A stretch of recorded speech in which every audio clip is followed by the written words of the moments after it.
Oh, there we go. Hello, everybody. Adam Savage, and I am in... Am I too bright? The light that burns twice as bright burns half as long, and you have burned so very, very brightly, Roy. Hello, everybody. Adam Savage here in my cave answering questions from tested patrons today on the subject of MythBusters. And today's question is a doozy, and I love it. I think I'm a little off angle there. That's a little better. Excellent. Today's question comes from Mikey's Lab, and Mikey's Lab wants to know, if someone was to pick up the torch and continue MythBusters, what is the one critical aspect they can't overlook? This is such a good question. And I don't have like a ready answer. And I did not come up with a ready answer when I read your question a few minutes ago. I'm simply going to spitball talking about this off the top of my head. So the first thing I want to say is, you can't just go make a hit show. Just like you can't just go write a hit song. There's no formula for doing it. It is a combination of people and an idea and a culture at the time that all those things meld together. And MythBusters we were incredibly lucky to make MythBusters at the time we did and in the culture that we did. And we got to grow for a long time under that structure. But, you know, over time, the ratings change. Everything is a bell curve. And we saw the other side of our success. And eventually it became time to put MythBusters to bed, and we did. But if someone were to pick up the torch and carry on MythBusters, and I'm thinking that, you know, in this theoretical you're asking, I'm assuming it's not just a one-off. You're asking me, what would be a formula for success, or at least for avoiding failure? Let's say that. Because I don't know if I can't give you a formula for success. I can give you some ideas about how to avoid failure, because I do think I understand some of that. The first thing, if you would make a science show about people who are testing the questions that they have, is those people have to be invested in those questions. It doesn't matter how exciting the question is. It matters how excited the people testing that question are.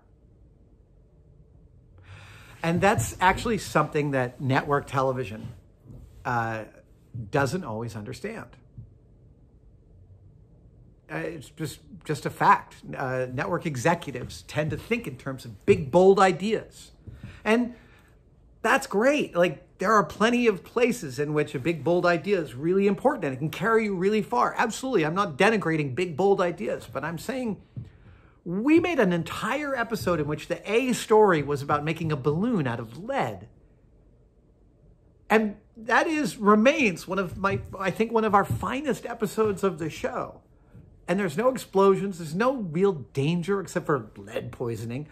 But because Jamie and I were so fascinated by the challenge of working with the worst material for making a balloon imaginable, it made a great story. And so there's a phrase from Raymond Chandler in talking about the hero of his detective novels and the hero of a detective novel in general. Chandler says,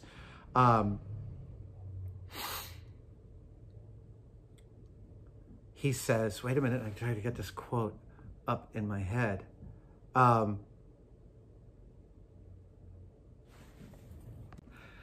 He says, the story is this man's search for adventure. He's describing a detective story. He says, the story is the main character's search for adventure, and it would be no adventure if it did not happen to a man fit for adventure. I'm sorry to use the gendered phrase. That's how it was written. But I love this idea. It would be no adventure if it did not happen to a person fit for adventure. And that's what all of us hosts brought to the show, I think. We brought a fitness for adventure, a fitness to investigate, to ask questions, to argue, to fight for your point, to put your body into the mix to test something, to make yourself super uncomfortable, to approach shame and exhaustion, all the things that we dealt with. That's what made the show interesting. I submit that that was more important than the actual stories we were doing. It was the fact that we were interested in the stories. There's something inherently interesting in watching someone do what they love and what they're passionate about. It is always going to be thrilling. So you have to find hosts that understand that balance and know how to work within that balance. All 5 of us really understood how television works and how real life worked, and also we learned over time how science and scientific methodological testing worked. And you have to balance those things. Those things have to be worked in orientation with each other. There was this really cool moment when at one point Discovery was thinking about doing some 3D programming, and they partnered up with Jim Cameron's production company because he's one of the leaders in 3D, and they have just an insane amount of institutional knowledge. And Cameron sent out one of their lead producers to spend a day with us. And I'm pretty sure I remember that we were filming the Jack Sparrow holding the boat underwater story, which is a really complicated story to film.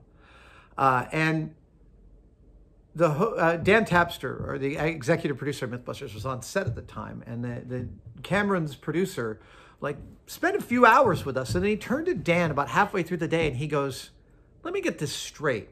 Am I seeing correctly that the story, that the test is taking precedence over the filming?" And Dan said, "Yes, it is. We're making sure we get the shots, but we're also making sure we get the test done right. And yeah, it does take precedence." And the guy was like, "I didn't see that coming." From a television production standpoint, that's a hard needle to thread. You've got to be able to adjust to reality as it's happening, and still tell a true story no matter what happens. And in television production, you've got a certain amount of footage you got to get every day. This is why reality television is so scripted, because it's hard to make super unscripted television. It's a real pain in the ass. So you look for the simple narratives. On MythBusters, there were very few simple narratives. So you need a production team, and I've got just the one. You need a production team that is also super light on its feet. If you want to test things scientifically, you've got to be ready to change up the testing that you're planning to do when you come to a result you didn't expect. Because that happened to us all the time. And in those cases, the way we were able to keep making the show is because of our producers, because of our production team. Our production team, I've recorded a couple of these today. And in a previous one, I mentioned producer Linda Wolkovich, who was with the show longer than almost anybody.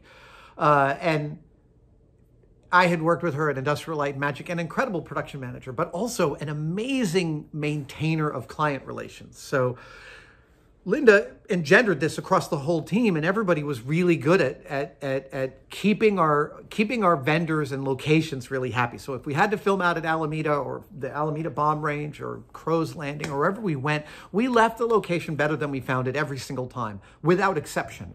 We repaired everything we broke. We fixed everything that may have been broken even before we got there. And we did that because it's the right thing to do. And it also made sure that everybody we worked with wanted to work with us again. And that meant that we could come to an unexpected result and be like, "Oh my God, we can't do this next test indoors. It's way too percussive. We're going to need a big outdoor location. Oh my God." And that's when the production team would reach out to someone. And because of a previous relationship, we'd be able to do it. So in essence, I think I've taken your question as, what were the formulas for MythBusters' success? And this is a ridiculous and impossible question to answer. But I can say that some of the things that I feel strongly contributed to our success are the things that I've listed thus far. That the hosts and the on-camera talent is as interested in the story as they appear to be or should appear to be. That the production team maintains a high-level record of treating their vendors and their collaborators and their locations with the utmost respect. And that both the production team, all three, the production team, the network, and the hosts all have to be willing to have their minds changed. There were plenty of times we'd call up Discovery and say, you know that big explosion you were hoping for at the end of this episode? We're going to do a totally different thing, and it's not going to sound as big, but trust us, it's going to be awesome. And they never regretted taking our advice when we did that. I would love to see someone pick up the mantle of the show and run with it again. It would be a very different show, and it should be a very different show. But I'd love to see that show. Oh my gosh, I just was like sitting there thinking, like, oh, yeah, that'd be really neat. Thank you so much for that delightful walk down a strange lane to think about, but very fruitful. I really enjoyed it. Tested patrons, keep submitting your questions, and I will always answer them. Thank you guys, and I'll see you next time.